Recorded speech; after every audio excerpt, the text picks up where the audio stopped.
Ouça agora a ministração da ADVIVA com o pastor Elder Vale. Aqui a palavra te alcança onde você está. Quando Pedro respondeu dos estranhos, Jesus lhe disse: logo, os filhos estão isentos. 27.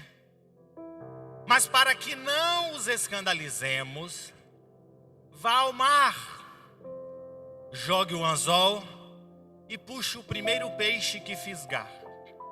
Ao abrir a boca do peixe, você encontrará uma moeda. Pegue essa moeda e entregue aos cobradores para pagar o meu imposto e o seu. Feche a sua Bíblia. Vamos orar ao Senhor. Deus tem uma palavra para os nossos corações. Pai, Deus Todo-Poderoso, na Tua presença estamos, Senhor. Pai, percebemos a Tua presença enquanto adorávamos. Como é gostoso ver o Teu Espírito Santo comunicando em nossos corações. Pai, agora eu quero te pedir que o Senhor fale, Senhor, no profundo e no íntimo dos nossos corações. Pai, que a exposição bíblica encontre as chaves dos nossos corações para que nós possamos ser impactados pela Tua palavra.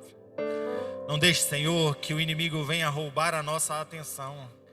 Que as dores, que as inquietações, que as preocupações, que até mesmo as distrações, as conversas venham roubar, Senhor, a semente que o Senhor tem preparado para nós nesta noite. Fale conosco através da Tua palavra.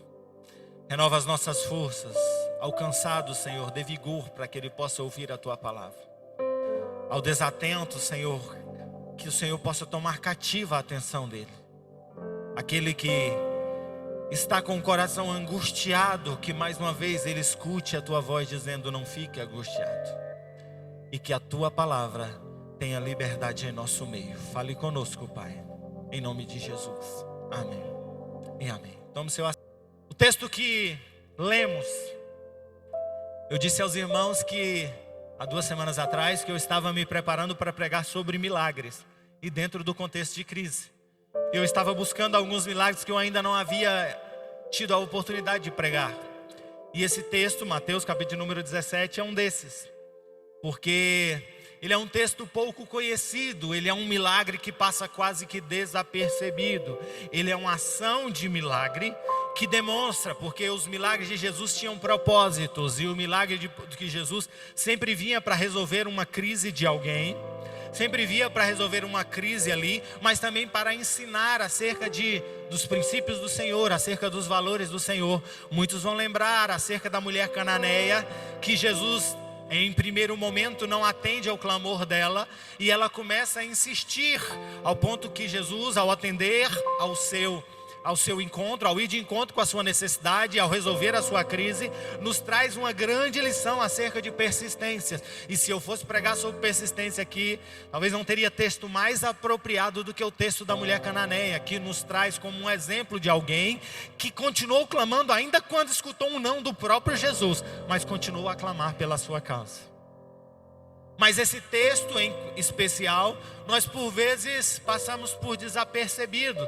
Se você for olhar os 35 milagres que os evangelhos relatam acerca de Jesus, você vai encontrar sempre beneficiários que clamavam, beneficiários que buscavam por grande milagre. Mas esse tem algumas características especiais, e eu quero trazê-los aqui para nós falarmos acerca de crises, mas dentro de uma ótica de um Deus que provê na crise.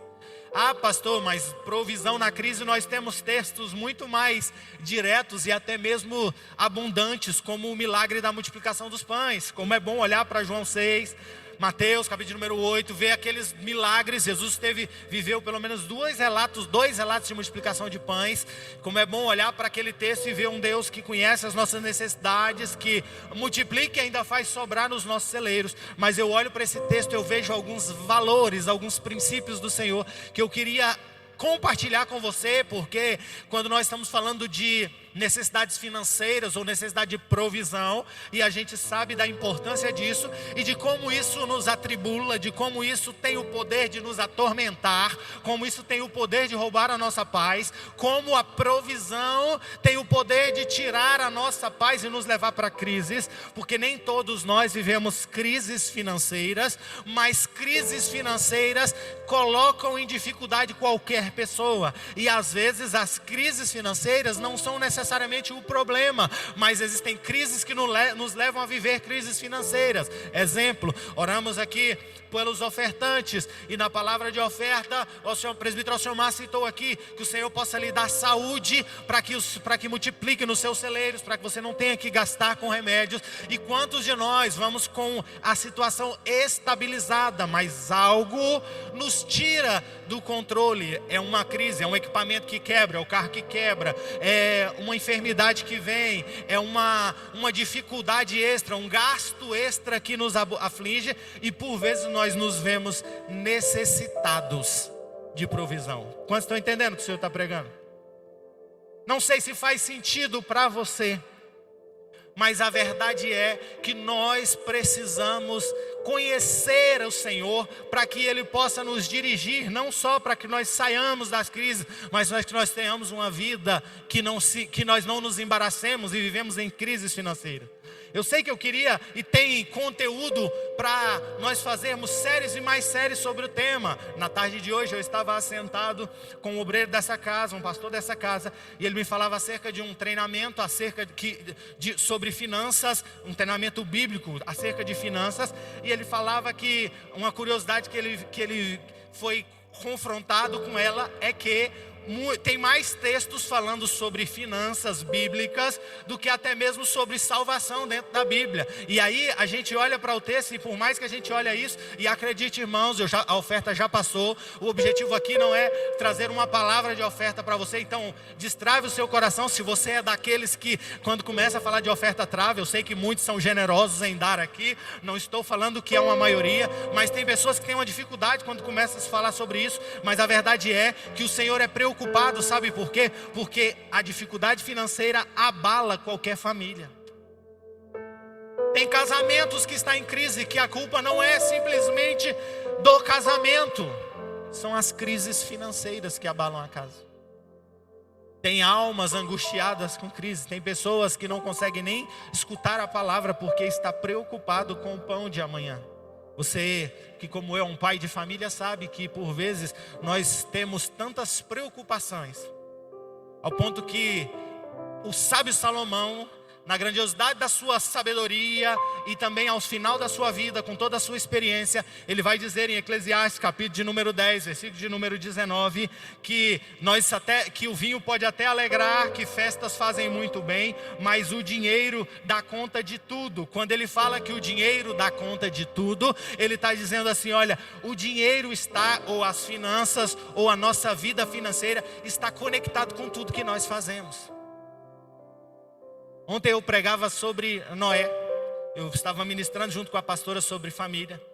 E nós falávamos sobre o grande plano de Deus sobre a vida de Noé. E de como Noé foi dedicado em fazer o seu plano. E Noé por 100 anos construía uma arca junto com seus filhos. Mas a Bíblia não diz que Noé estava sendo alimentado por corvos ou por animais, ou que pessoas iam lá. Mas o que acontecia ali? Noé tinha que se preocupar em trazer provisão para sua casa, mas também alimentar o grande plano do Senhor. E eu não sei se você consegue ser tão crítico em analisar isso, mas era certeza que Noé tinha que tomar decisões do tipo, olha, eu preciso priorizar o projeto que Deus me deu. Eu estou falando essa história e contando isso para você porque eu quero que você compreenda que eu vou ministrar dentro de uma ótica que, se você não levar a sério, se você não cuidar da sua vida financeira, as crises começam a acontecer na sua vida. Começam a brotar crises na sua vida.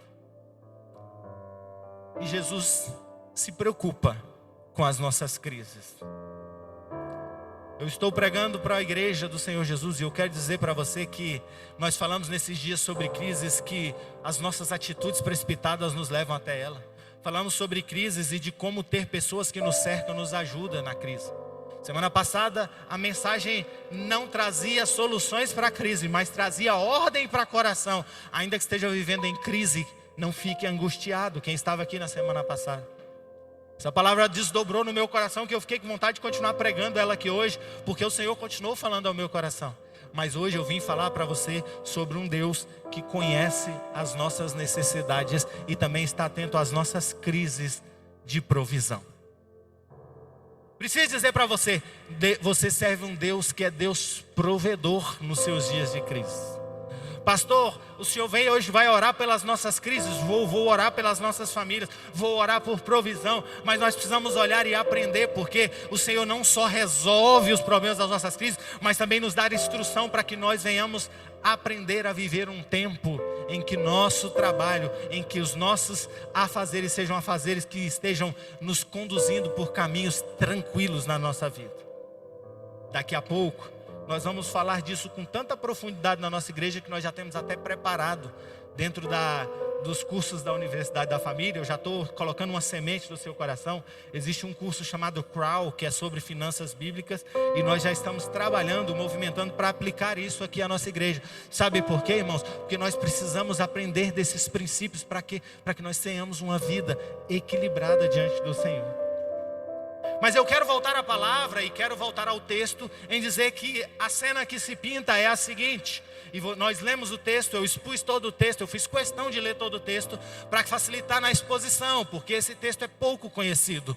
Jesus estava chegando em Cafarnaum, Jesus habitava em Cafarnaum, Jesus frequentava a igreja de Cafarnaum, Jesus era alguém da cidade de Cafarnaum, não nasceu ali, não cresceu ali, mas em sua idade adulta firmou residência ali. Por quê? Porque Cafarnaum sempre foi um lugar muito sensível ao seu ministério, acolheu o ministério de Jesus. Jesus sai da Judéia, vai para Cafarnaum, porque ali os corações se abriram. Há um tempo atrás, quando pregávamos sobre as casas que Jesus visitou, nós falamos muito claro por que Jesus foi para ali, porque Jesus foi para um lugar onde ele estava sendo bem recebido, bem acolhido, mas ali era onde Jesus morava, era ali onde Jesus recolhia os seus impostos para César, e era ali também onde Jesus recolhia o imposto para o templo. A cena que se pinta é que eles voltam para Cafarnaum. O ministério de Jesus nunca foi um ministério fixo. O ministério de Jesus nunca foi um ministério em que ele falou: vou abrir uma igreja em Cafarnaum, vou alcançar multidões, depois vou abrir congregações, formar discípulos, mandar para lá. Não, enquanto Jesus estava aqui não foi esse. Depois foi até assim que ele instituiu a sua igreja, e a igreja começou a se organizar assim. Mas o ministério de Jesus, ele passava por cidades, ia impactando com a palavra, com os sinais, com os milagres, com as maravilhas. Mas no momento em que ele volta para Cafarnaum, e é surpreendido com um cobrador.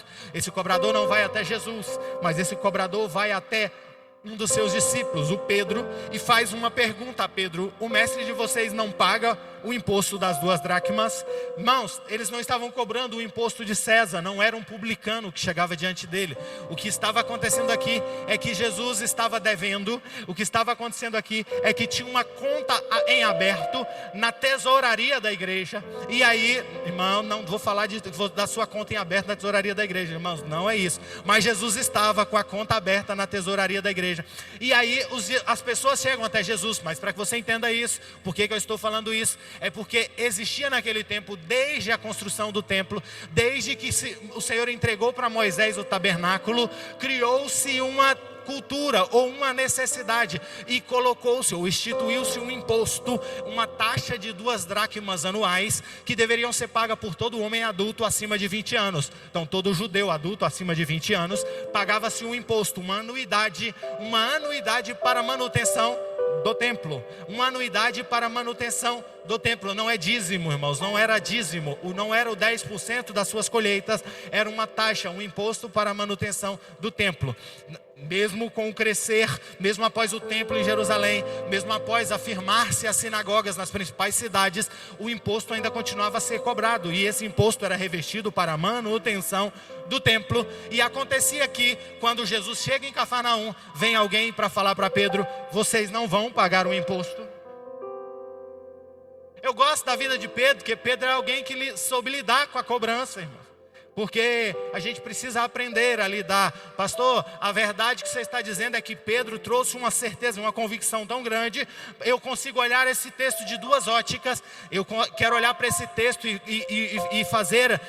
apreciar esse texto, entendendo que Pedro pode ter dado essa resposta tão profunda por conhecer o Senhor Jesus, de maneira em que ele sabia que se era obrigação, Jesus cumpria. O caráter de Jesus era um caráter de obediência. Por quê? Porque nós sabemos que o ministério de Jesus não foi apenas um ministério de palavras. Ele caminhou e a Bíblia vai dizer que não achava nada para acusá-lo, não achava falta em Jesus. Ele sabia que o caráter de Jesus era um caráter reto. Ele sabia que tinha uma necessidade. Eu consigo encontrar Pedro aqui como alguém que fala bem assim: se tem que pagar, Jesus vai pagar. Se tem que pagar, Jesus é um bom pagador. E é por isso que eu preciso falar para você que esse é o caráter que nós precisamos ter. O caráter de Jesus é um caráter de alguém que honra, que cumpre com seus compromissos. Eu preciso dizer para você que não é normal um crente se misturar com aqueles que compram e não pagam. Não estou dizendo que não vai chegar momento em que a crise vai bater. Eu introduzi essa mensagem falando sobre momentos em que você está caminhando bem, mas existem coisas que fogem do nosso controle. Mas eu preciso pregar para você que o caráter de um servo de Deus é um caráter de alguém que cumpre com as suas obrigações financeiras. O caráter não serve de Deus. Eu estou pregando para você, então já aplica isso aí na sua vida e deixa o Senhor abrir o seu coração para escutar a verdade. O homem de Deus, alguém que está seguindo o caminhar com Jesus, precisa ser alguém preocupado com as suas obrigações. Estava em aberta a conta, mas Pedro falou: paga? Claro que paga. Mas o Espírito Santo de Deus também falou com o meu coração sobre algumas pessoas que de repente têm vivido dias de crise, de perturbação, mas têm negligenciado. E eu não sei se isso fala com você, mas falou fortemente ao meu coração. E não tem dado a devida atenção. Tem fugido de olhar para as dificuldades ou para a crise que já está instalada dentro da sua casa. Mas eu vim trazer uma palavra do Senhor. Você serve ao Jeová Jireh. Você serve ao Deus provedor. E Ele está aqui hoje abrindo os seus olhos, sondando o seu coração. Ele está aqui hoje trazendo uma palavra para o seu coração. Eu tenho a resposta para todas as crises. Eu sou advogado, eu sou médico, mas também sou o Deus provedor sobre a sua vida.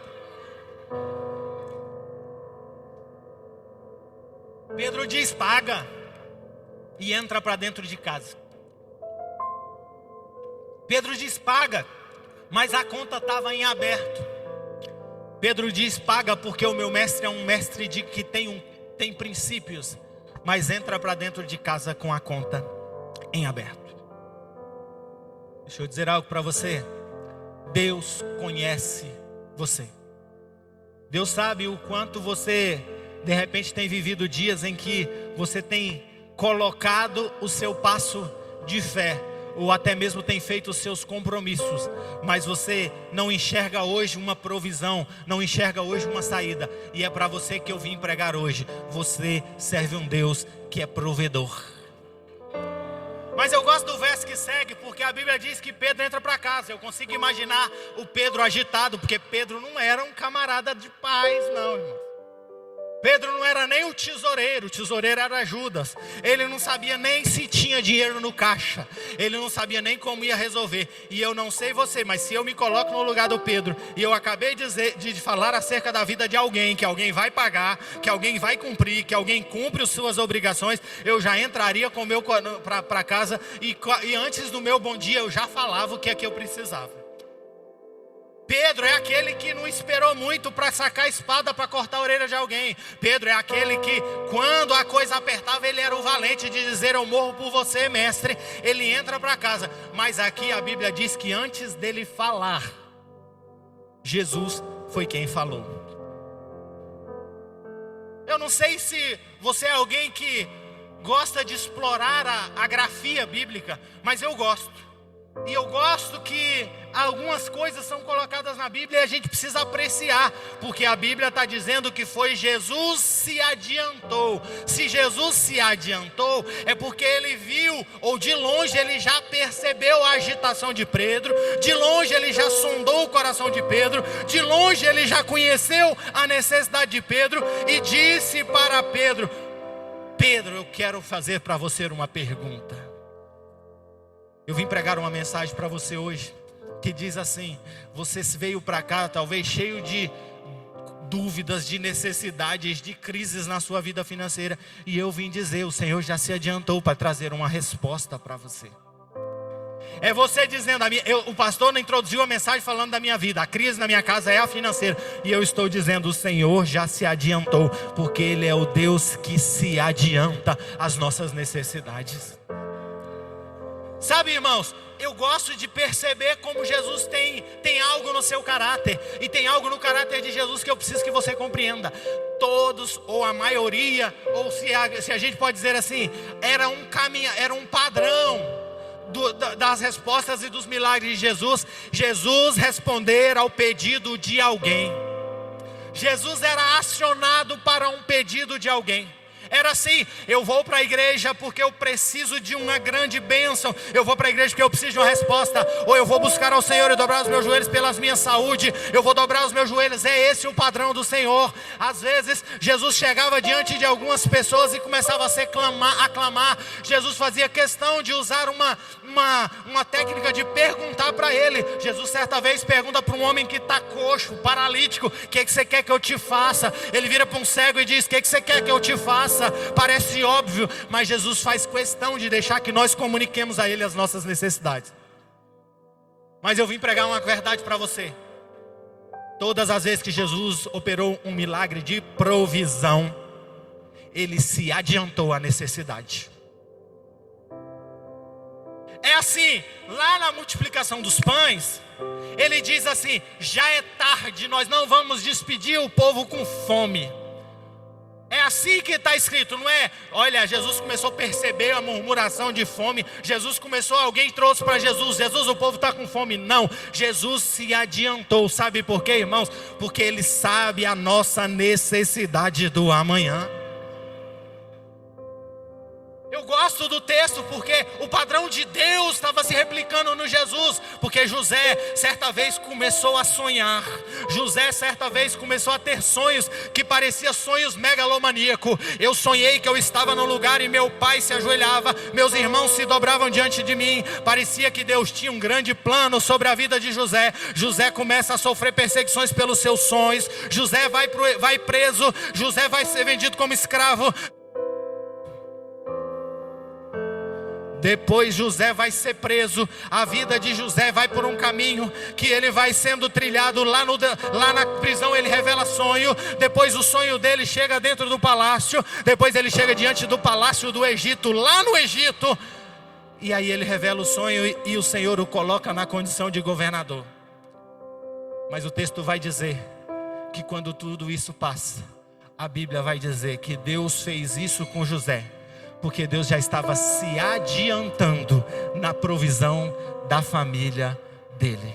Eu estou pregando uma verdade para você e dizer para você: Deus conhece a necessidade que você tem. Deus conhece o que você precisa. Deus conhece o pão que você precisa. Jesus senta no Sermão do Monte e começa a dizer para as pessoas: não fica ansioso com comer amanhã, não fica preocupado com vestir de amanhã, porque o Pai conhece as suas necessidades. Sabe, irmãos, não existe nenhuma mudança e transformação financeira na vida de um servo de Deus se ela não começar a mudando como ele enxerga o Deus que ele serve. Deixa eu dizer para você: você serve o Deus que conhece você.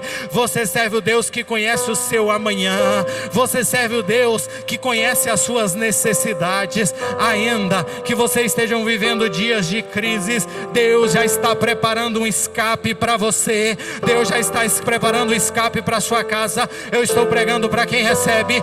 Deus está preparando um escape para a sua família. O salmista vai dizer, e a gente canta: ainda a palavra não chegou à nossa boca, mas o Senhor já conhece. Eu preciso que você saia daqui entendendo isso. Deus está ministrando para você. Ele sabe o que você precisa.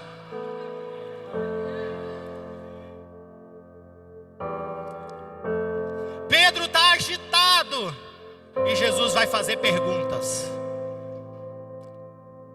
Pedro está agitado e Jesus vai, como se diz assim: calma, Pedro, eu quero te perguntar uma coisa.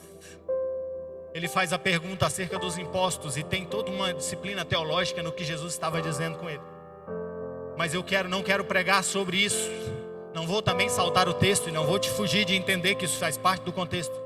Jesus questiona ele e diz: por que, Pedro, você acha que os reis cobram impostos, né? Isso é bem diferente do que a gente vive, porque a gente vive uma época e um tempo em que nós pagamos impostos para nossa própria subsistência. Mas dentro de uma cultura de dominação, o que acontecia era, o romano não pagava imposto para Roma. Quem pagava imposto para Roma eram as nações que eles dominavam. Os homens saíam em guerra. Eles saíam em guerra, conquistavam outras nações. Essas nações que ficavam reféns ou sob domínio, pagavam os impostos para que Roma vivesse. Era esse o contexto que aquele povo vivia. Era essa a verdade que aquele povo vivia. O que Jesus estava dizendo para eles é: como eu preciso pagar imposto do templo, se o templo está falando sobre a casa para mim. E eu estou dizendo, o que Jesus estava construindo para Pedro é: Pedro, você precisa entender que eu não vou pagar o imposto porque me é devido, porque esta casa a quem vocês fizeram para adorar a minha vida ou para a minha adoração. O que Jesus está fazendo aqui tem toda uma disciplina de deidade. O Senhor está dizendo para Pedro: Pedro, eu pagar imposto é como se eu estivesse pagando imposto para mim mesmo, porque a casa é para minha adoração. Mas deixa eu dizer algo para você, Pedro. O versículo de número 26.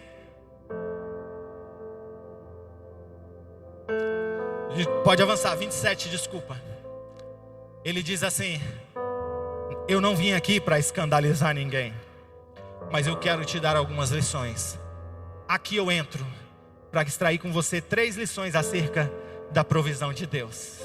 Eu sei que você veio aqui e está esperando o pastor já trazer alguma direção, e eu quero pregar para você de 3 lições na provisão.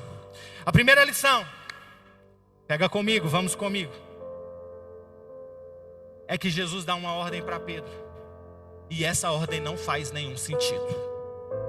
A ordem de Jesus para Pedro é: Pedro, vai lá e pega um anzol e jogue ao mar. Tem muito pescador nessa igreja, irmãos.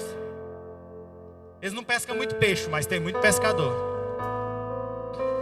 E se tem algo que é natural do pescador, é que os pescadores vão se segmentando. Eu não sabia disso não, mas aprendi. Tem pescador que gosta de mergulhar, tem pescador que gosta de pescar com rede, tem pescador que é do barranco. Se alguém fala que gosta muito, é porque ele deve estar assim, porque pescar é muito importante para ele gosta de tudo.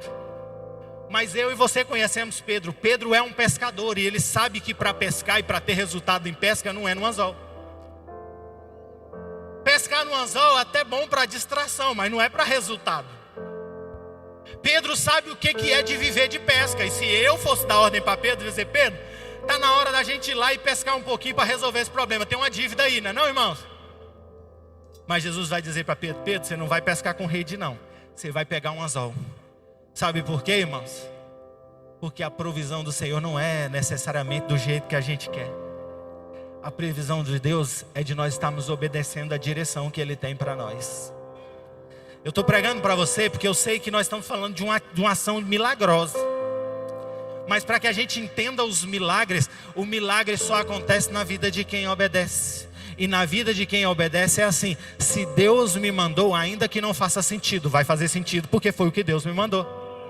O próprio Pedro na pesca já tinha vivido uma experiência de não pegar nada. E aí ele sabia: hoje não tem, fui na ceva, não tinha nada. Fui ali onde sempre dava peixe, não tinha nada. Aí ele chega num lugar e Jesus diz: lança aí. Ele diz: ó Senhor, eu vou lançar porque você está mandando, porque não dá nada. Porque ele sabe que o segredo da resposta e da vitória e da bênção é obedecer ao Senhor.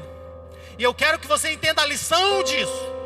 Jesus está virando para um pescador de redes. Jesus está virando para ele. Podia dizer para ele: Pedro, a necessidade é dinheiro, então faz assim, Pedro. Hoje você vai ver sobrar de novo. Hoje você vai ver seu barco quase tombar. Pega emprestado uma rede de alguém, faz um negócio, fala que você vai pescar na meia, porque eu vou trazer transbordo para a sua vida. Mas não, Jesus está ensinando para nós que a angústia da nossa alma vai ser respondida do jeito que o Senhor quer, da maneira que Ele quer. Basta nós confiarmos nele. A ordem não faz sentido. A ordem é: Pedro, vai pegar um anzol e vai jogar no mar. Eu consigo entender também Jesus dizendo: Pedro, eu já te tirei das redes. Eu falei para você que eu ia fazer você pescador de homens. Não é para lá que você vai. O que eu preciso é te fazer aprender mais uma lição. Eu sei que você é inteligente para saber que Jesus poderia ter provido de outras maneiras. Mas deixa eu dizer algo para você: a provisão de Deus vem da obediência ao propósito de Deus. Tem muita gente que está batendo na porta e não vai. E ele sabe que o Senhor tem chamado para a vida dele. Ele sabe que Deus tem um caminho para a vida dele. E ele está batendo em portas que o Senhor não tem. E eu preciso dizer para você, não estou dizendo para quem não tem a direção, mas se você tem uma direção de Deus acerca de algo para a sua vida, vai na direção dele, confia na direção do Senhor, porque Ele pode resolver os seus problemas. Eu fui ministrado por uma palavra nesses dias e ela falava bem assim: eu fiquei encantado porque eu olho por muito tempo eu orava para o Senhor pagar minhas contas. Senhor, eu preciso. Mas aí eu fui impactado pela palavra da multiplicação dos pães. E agora eu não oro mais para o Senhor pagar minhas contas, porque eu sei que Ele pode me dar cestos cheios. Eu sei que Deus pode dar cestos cheios, irmãos. Mas eu sei também que existem momentos que o Senhor quer te fazer experimentar a provisão, vivendo de acordo com a vontade dEle e não com a vontade sua.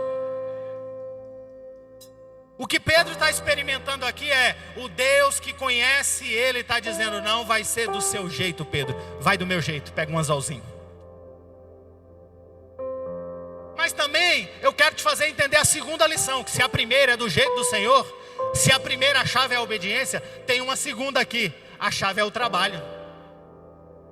Sabe por quê, irmãos? Porque se o objetivo era uma moeda, poderia aparecer de vários jeitos. Se o objetivo fosse a moeda, podia aparecer de vários jeitos. Mas eu quero pregar algo para você: a provisão de Deus para a minha e para a sua vida vai vir através de um princípio, e esse princípio é o trabalho.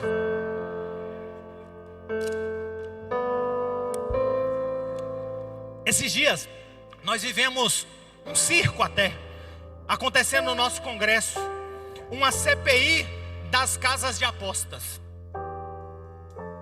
Se tem algo, eles fizeram e transformaram isso num circo, mas se tem algo preocupante é ver como nós estamos vivendo um tempo que as pessoas estão viciadas nas apostas.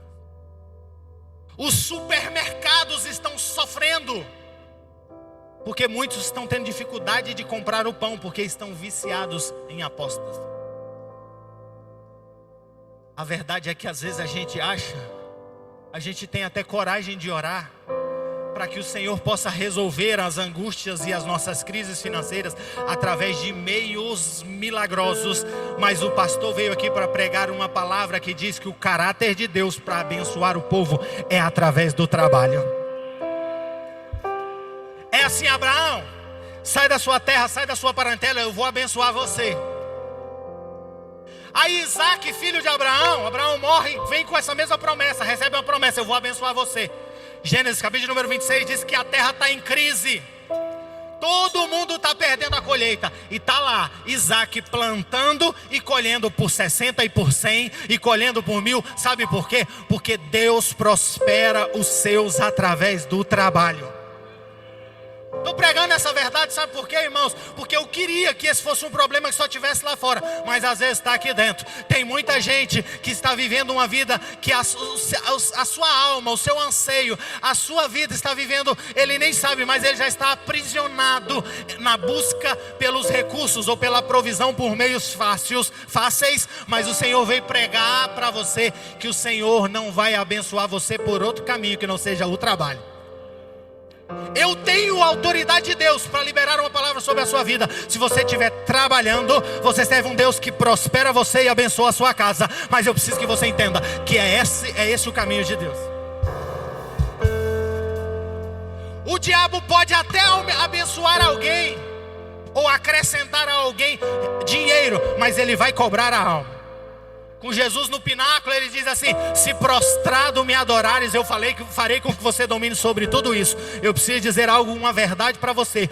O caminho de enriquecimento fácil, sem trabalho, é uma proposta do diabo para que ele leve a sua alma. Mas quem conhece Jesus sabe que se ele quiser fazer você experimentar milagre, as portas que se abrirão serão portas de trabalho.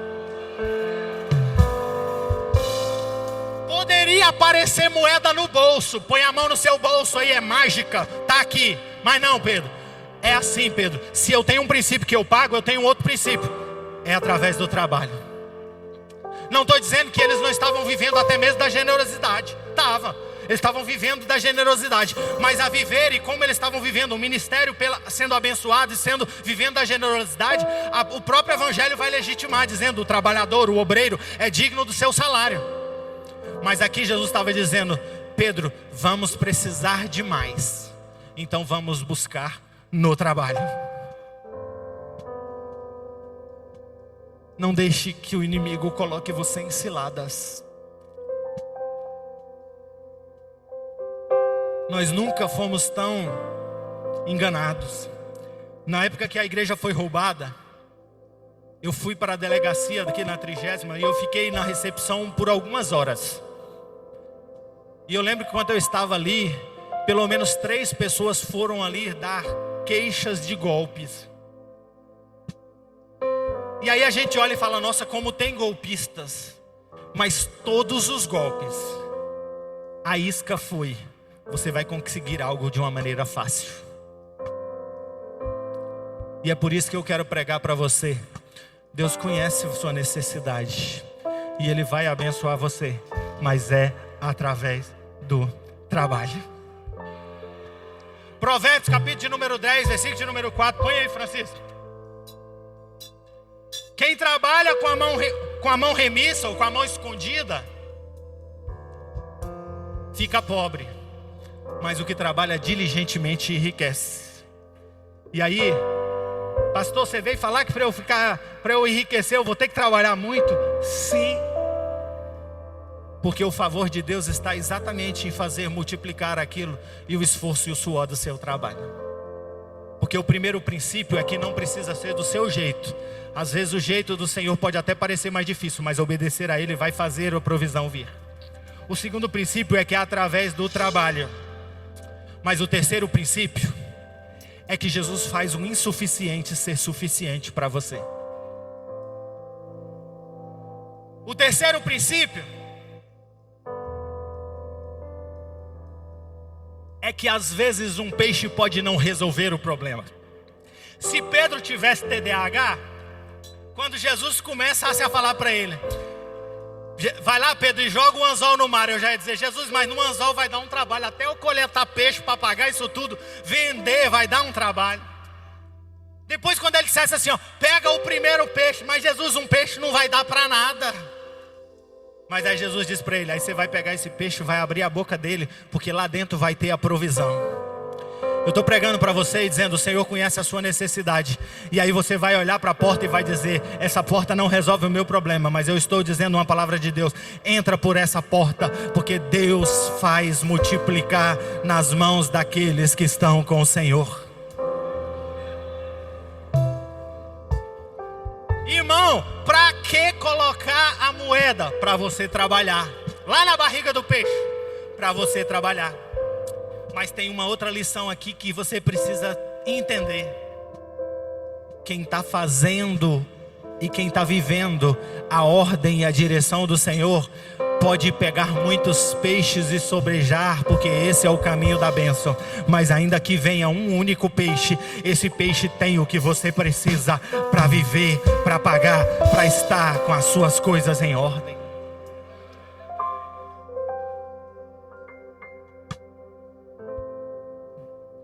A resposta não está naquilo que você entende por ser, é naquilo que Deus direciona a você. Esse texto me fez ficar aqui, dizendo: Senhor, eu vi o Senhor trabalhando de várias maneiras. O próprio Pedro aqui já tinha experimentado milagres de multiplicação.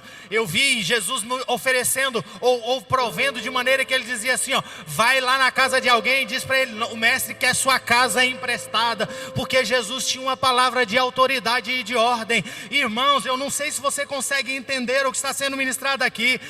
Eu e você, certamente, se nós tivermos dias de crise, dias de dificuldade, eu e você vamos olhar aqui e vamos pensar: deixa eu ver aqui quem pode me ajudar. Se eu e você temos pessoas que nós olhamos e que lá atrás foram abençoadas, que certamente pode nos ajudar num dia de crise. Jesus vinha passando, curando cego, levantando gente que era paralítico, ressuscitando filha de homem rico. Jesus tinha muitos pontes para levantar o dinheiro, para pagar os seus impostos, mas ele está dizendo: Pedro, vai lá, porque você vai trabalhar e através do trabalho eu vou multiplicar.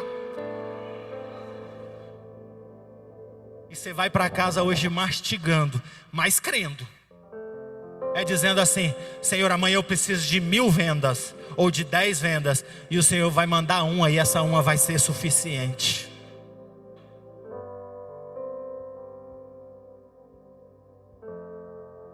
A lógica humana que foi contrariada, porque para ser milagre tem que contrariar a lógica humana. A lógica humana aqui é porque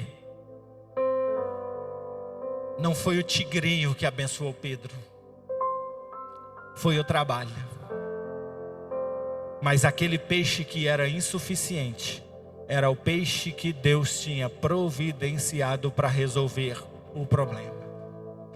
Você vai começar a olhar para o que Deus tem entregue de uma maneira diferente para você. Porque Deus sabe fazer render aquilo que tem colocado em nossas mãos. Deus sabe. Para a mulher que estava endividada, Eliseu disse: o que você tem em casa? Ela disse: tem só uma botija de azeite. Então vai para casa, porque ela vai ser suficiente. Para a mulher que só tinha pão para ela comer e morrer, quando o profeta chega diante dela, ela diz: faz um pão para mim, porque depois disso não vai faltar farinha nessa panela, porque Deus sabe multiplicar o que você tem em suas mãos. Então receba essa palavra da parte de Deus. O Deus provedor é o Deus que faz encher redes ao ponto delas quase quebrarem. O Deus provedor é o Deus provedor que faz encher os seus barcos de peixe, ao ponto que você tem que chamar alguém para lhe ajudar, senão o seu barco afunda de tanto que você tem. Mas o Deus provedor é o Deus que no dia da dificuldade, Ele faz o pão e o peixe que está diante das suas mãos ter dentro dele o que precisa para resolver os seus problemas. A mensagem de provisão aqui hoje é: Deus vai multiplicar nos seus celeiros. Deus vai abrir a porta, e da pequena porta grandes coisas virão. Ah, pastor, tenho me preparado, tenho orado, tenho estudado, já fiz tanto buscando por grandes portas, mas a porta que abre é apenas uma porta pequena. E o Senhor veio como resposta para você: atravessa pela porta pequena, porque Deus pode fazer grandes coisas nas portas pequenas.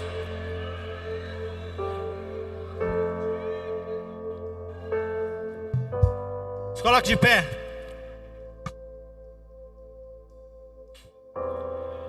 A parte final do texto é dizendo assim: Pedro, pega a moeda. E eu até me perguntei o que ele vai fazer com o peixe, mas eu acredito que ele comeu o peixe, tá, irmãos? Mas a Bíblia não diz, não. Pode ser que ele até tenha soltado pesca esportiva. Eu não vivo de peixe, agora Deus manda é a moeda. Solta, peixinho. Mas o Senhor estava provendo. E eu gosto da parte final do texto, porque está dizendo assim: Pedro vai lá e paga o meu imposto, mas paga o seu também. Sabe por quê, irmãos? Porque não era só Jesus que tinha uma conta aberta, Pedro também tinha uma conta aberta. Eu consigo entender que quando o cobrador bateu para cobrar o imposto, ele falou: seu mestre não paga não? Ele disse: claro que paga. Eu consigo imaginar o coração de Pedro dizendo: obrigado, ainda bem que ele não lembrou da minha, porque a minha também está em aberto. Mas Jesus disse: Pedro, nem eu vou ficar devendo e nem você vai ficar devendo, porque a provisão vai resolver os nossos problemas. Deixa eu dizer algo para você. A Bíblia não diz de nenhum outro momento em que Jesus está operando milagres em seu próprio favor. A gente nem pode dizer aqui que Jesus estava resolvendo seu próprio favor, porque o versículo número 26, ele disse que ele era isento. Ele nem estava pagando, mas Pedro estava devendo. Mas eu preciso terminar essa mensagem pregando para você: Deus conhece sua necessidade, e a noite de hoje é a noite para você sair daqui com o seu coração descansando, confiando, esperando, encorajado para amanhã sair dizendo: Deus, me dê a direção para aquilo que o Senhor tem para a minha vida. Porque o milagre começa com uma direção, o milagre começa com um propósito sendo dado por Deus. Ah, pastor, mas eu estou vendo dias de crise. Mas a crise é porque você está caminhando na direção oposta do Senhor. Deus está mandando lançar um anzol, você joga a rede. Deus está mandando para ir para o mar, você está indo trabalhar na construção civil. Eu não sei qual é a direção, mas o milagre aqui começa. A direção não é minha, a direção é de Deus. Tem gente aqui que veio para o Senhor dizer: você não está vivendo o milagre porque está remando contra a minha ordem. Tem gente aqui que a resposta é essa: vai para a minha orientação que você vai experimentar provisão.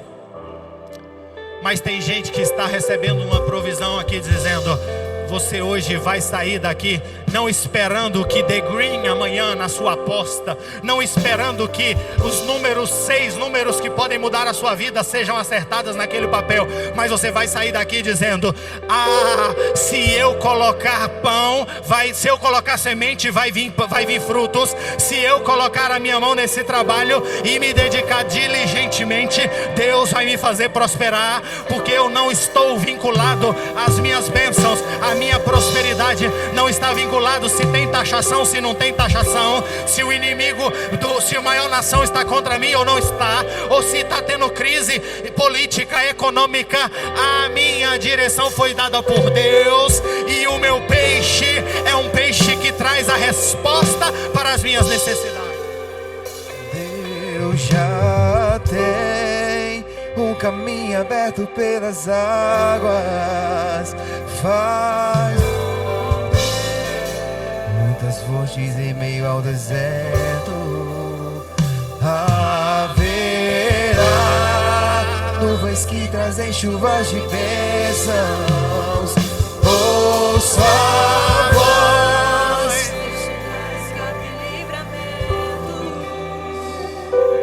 Pai, eu oro pela tua igreja. Eu ministro sobre cada coração que foi alcançado por essa palavra. Pai, eu creio em um tempo em cadeias de vícios estão sendo quebradas. Pai, eu creio em um tempo em que os corações estão sendo fortalecidos em depender e confiar de Ti. Eu creio em um tempo, Senhor, em que o Senhor está levantando homens e mulheres com grandes projetos dados por Deus, que vão prosperar.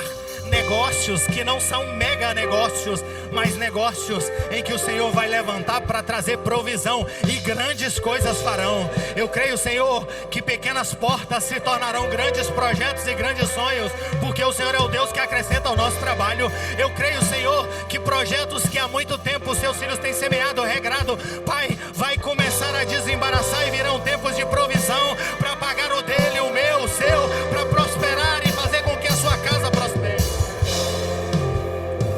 Pai, eu creio, Senhor, que é uma noite de destravar com princípios, e o Senhor vai trabalhando em cada um dos nossos corações. Pai, fale em cada coração, fale em cada mente, quebra as cadeias dos vícios, Senhor. Pai, eu intercedo porque eu sei que existem momentos em que não há mais forças para sair. E se tiver alguém hoje, Senhor, preso nessas cadeias, eu libero, Senhor, uma palavra de ordem. Pai, que os teus anjos vá ao encontro desse coração, que a tua palavra vá, Senhor, e conecte com esse coração. E Pai, rasga, Senhor, toda cédula de prisão, de dívida, de brecha que os teus filhos têm deixado, e que eles hoje experimentem de viver uma vida livre. Porque eu creio em uma igreja que vai prosperar. Eu creio em testemunhas de prosperidade. Eu creio em escape, Senhor. Eu creio em livramento para as nossas vidas, porque nós estamos vivendo dias de crises. E às vezes as crises têm feito as nossas finanças se desajustarem. Mas hoje nós saímos daqui, Senhor, entendendo que o Senhor já sabe da nossa necessidade e está nos dando uma direção. E a direção é a direção de obedecer a tua voz, trabalhar e confiar que tu és o Deus que multiplica o nosso pouco. Prospera, multiplica, Senhor, que faça os teleiros dos seus filhos viverem e experimentarem os melhores tempos da vida deles, em nome de Jesus. E se você recebe essa palavra, aplauda e exalta o nome do Senhor. Já tem um caminho aberto pelas águas, faz volver muitas fontes em meio ao deserto. Haverá nuvens que trazem chuvas de bênçãos. Ouça a voz, deixe dar escape e livramento. Tem alguém que nessa noite precisa ter um encontro especial com Jesus? Porque o seu coração, porque a sua caminhada está distante dele. Tem alguém que veio aqui hoje e precisa renovar a sua aliança ou entregar a sua vida a Jesus. Nós pregamos uma palavra de resposta, e essa palavra de resposta precisa de um coração que esteja entregue, como nós cantamos aqui, rendido a Ele. Tem alguém para entregar a vida para Jesus? Eu creio. Tem alguém que o inimigo tem te colocado em cadeias. Tem alguém que o inimigo tem te colocado em uma vida vacilante, tropeçando, caindo, mas é noite de levantar. Eu quero te convidar, porque essa noite pode mudar a sua vida. Você não veio aqui por um acaso. Alguém que te convidou para estar aqui, te convidou porque ele sabe que Jesus tem a resposta para o que você precisa. É a resposta para pão, mas é a resposta para o coração angustiado. É a resposta para a crise na casa. É a resposta para a sua vida sem alegria. É a resposta para a alma angustiada. Tem alguém para Jesus? Se tiver, saia do seu lugar, onde você estiver. Alguém vai vir com você, você não vai estar só. Alguém vai abraçar você, e vai ser uma noite que vai, além de instruir você, vai te conectar de volta à casa do Pai. Tem alguém para Jesus? Tem alguém? Não tendo, que o Senhor continue nos abençoando, nos fortalecendo, nos capacitando e sendo Deus provedor sobre as nossas vidas. Continue adorando, porque Deus tem um escape para as nossas vidas. Em nome de Jesus eu agradeço. Eu já tenho o caminho aberto pelas águas.